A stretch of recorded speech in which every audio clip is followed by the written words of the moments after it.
to handle himself. So and then maybe RJ Davis at times looks like he's in over his head. Not a starter anymore though, so I think that's working out for him. His toughness and the way he just carries himself is going to pay off in the long run. I do feel like this is a more Carolina team. This is what Roy Williams ultimately wants when he has a team. Is he's got some youth, he's got some experience. It's molding together. He's starting to put it all together. And look, it's the end of February. We're getting close to March.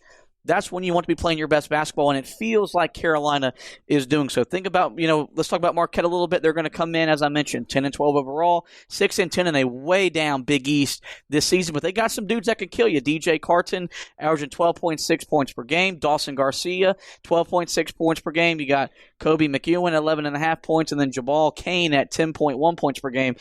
The thing about Marquette, in years past, they had Marcus Howard. They had the Sam Hauser twins, who are now one's at Virginia, one's at Michigan State. Those teams back then wanted to play up and down. They could outscore you almost any given night. This year's team hasn't had the same kind of luck. They're only scoring about 70 points per game. And they're giving up 70. So a lot like Carolina, they don't score a lot, but they also don't give up a lot. There's going to be a level of toughness that comes in this game because Marquette does have some guys that are toughness. And Wojo, the former Duke player, Steve Wojciechowski, is the coach there. And he's kind of built a mantra of having some tough dudes in his line. So I do think the physicality aspect of this game will be a part of it. But I do think we saw the other night, Carolina bullied the crap out of Louisville. And we haven't said that since the Cardinals joined the ACC, where a lot of times they were the one team that could out-physical Carolina on the interior. That didn't happen the other night. And Carolina did it with freshman bigs, not juniors and seniors. Now, granted, Armando Bacot and Garrison Brooks. Everyone had a good game. But Day'Ron Sharp's athleticism and physicality took over that ball game in the first and the second half, and was really he left his mark on that game. I think it'll be the same thing in this game tonight. So I feel like this is a good chance for Carolina and their bigs to build off of their performance tonight. They only have one guy that is 6'10 or higher in their rotation. That is Dawson Garcia. He's 6'11, and he's a freshman. Their average height is 6'6". Their average years of experience 1.7. So I like Carolina. They're a little bit of a younger team, but Carolina has size. They have, and as we've said all year long, size matters. And you're seeing it in these games that even though they're playing with two bigs and it kind of makes it harder for them defensively at certain times, it's paying off for them on the offense where they can bully the ball inside and get easy offense. So what are you looking for in Wednesday night's game against Marquette? Well, first of all, you just absolutely crapped on the Big East as a conference. I think the Big East is much like the ACC this year. Which is way down. But I would say at the top. I think when you look at the middle of the conference, there's a lot of teams that you, frankly, just don't know a whole lot about. One night they could show up, beat a ranked opponent. All of a sudden you're saying maybe they're getting things turned in the right direction. The next game they come out, get beat by 40. The Big East is a very weird conference. But like I said earlier in the show, it's similar to the ACC in that if you don't bring your A game, there is a team that could catch you off guard. I'm not worried about Carolina doing that. I think they played really well the other night.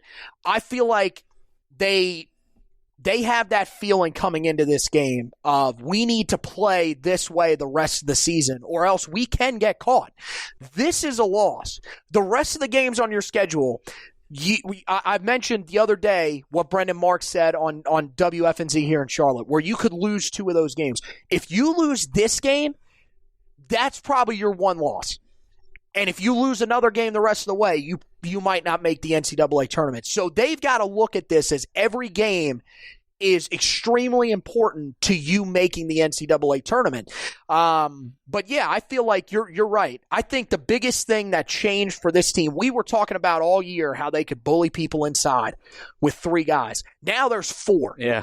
So now even if you, like I mentioned the other night in the recap, if you can find a way to shut down two guys, all of a sudden, now there's two other guys that can harm you. It used to only be one. So if you could shut down two of those guys, and Armando Bacot had a big night, Day'Ron Sharp had a big night, or Garrison Brooks had a big night, you would still be in a pretty good position as the opposing team. Now you've got Walker Kessler to worry about, and all of a sudden, it's really hard to try to shut down all four of those guys at the same time. I feel like that's what's changed.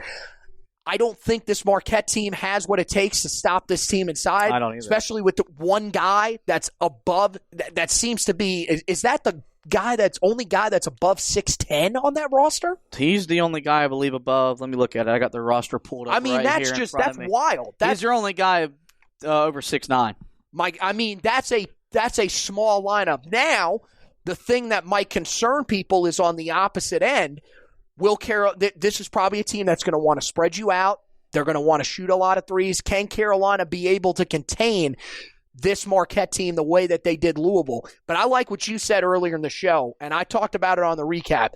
That was the most active that we've seen them defensively. That was the first time all year that we have not seen a wide-open three-point shot in the game.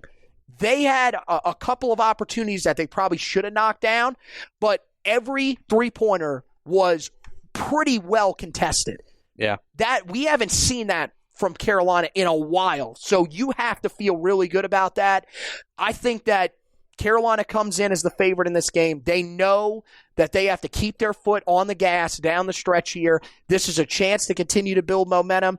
And, I think it's hard to ignore what they did the other night. I don't think that's just going to go away. I think they continue some of that momentum. They don't play as well as they did the other night, but they continue some of that momentum, and they get a win over Marquette. Yeah, I feel the same way. I think the good thing is that you have a coach that's been pushing you all year long, and he's played it down after Saturday night how big the other night was. He did it again today in his media availability where he's like, look, they haven't played in 3 weeks, blah, blah, blah.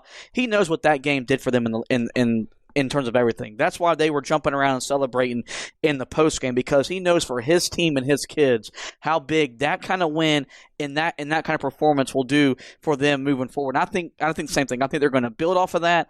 I'm not saying they're going to win by 45 because I didn't see them winning by 45 the other night.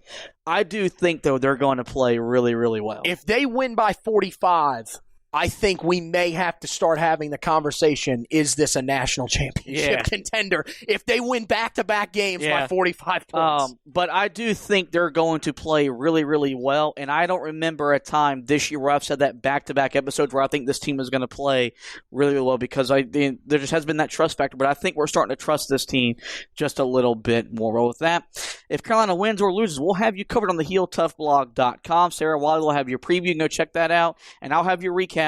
All that will be available on HeelToughBlog.com. You can also go back and look at what Carolina baseball did this weekend where they swept James Madison. Anthony has a weekend recap up about that. And also weekly storylines for football did make their return this week. There's more storylines around the Tar Heel football program. So check all that great content on HeelToughBlog.com. We got you covered football, basketball, and now baseball. And last, we encourage you guys to rate, review, and subscribe to the podcast. We're on every major podcasting feed.